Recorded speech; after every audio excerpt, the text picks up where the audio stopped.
Well, this is something that's been developing in politics for a while now.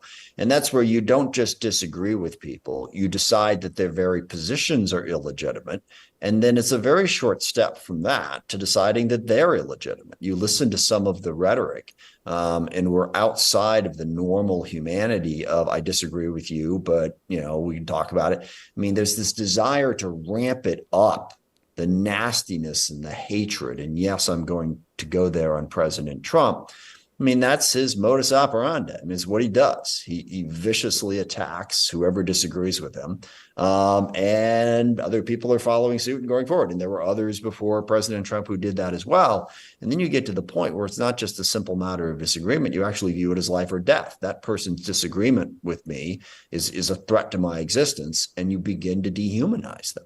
And so I think everybody needs to be more careful in their rhetoric and how they put it. Disagree with people. That's the democratic way. But we are getting to the point where we're treating people as, less than human just because they have a different way of looking at the world. And you see that spreading in the US, you see that spreading globally.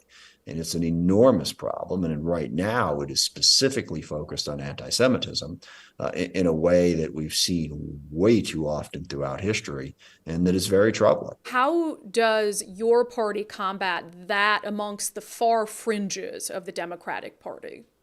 Yeah, no, I think, and that is a real problem. And again, just to be balanced, I mean, the attack on the synagogue was by a right-wing anti-Semite in Pittsburgh 5 years ago. But look, part of the problem is the extreme left-wing activist ideology, which tries to divide the world between oppressed and oppressor. And if you are part of the oppressors, your opinion, you don't matter. You are to be fought constantly. And the way they divide that is incredibly arbitrary and factually inaccurate.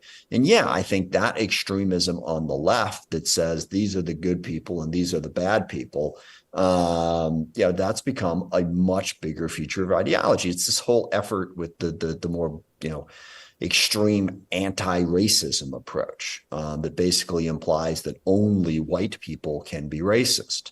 I mean, and basically you can sort of divide it once you figure out the, quote, power dynamic. And if you are in what they decide to be the powerful class, you therefore, have no rights, you are irrelevant. That extreme ideological way of looking at, public debate on policy issues coming from the left is very dangerous and very problematic. Yeah, it's almost like the political, the spectrum goes so far to each end and it just kind of comes back and meets, it's just full circle. Who knew that the right-wing neo-Nazis had so much in common with the far left fringe? Hey, it's Brandi Kruse. You're watching a clip from our weekly show, Sundays with Subscribers. To watch full episodes, become a subscriber by visiting undividedpod.com.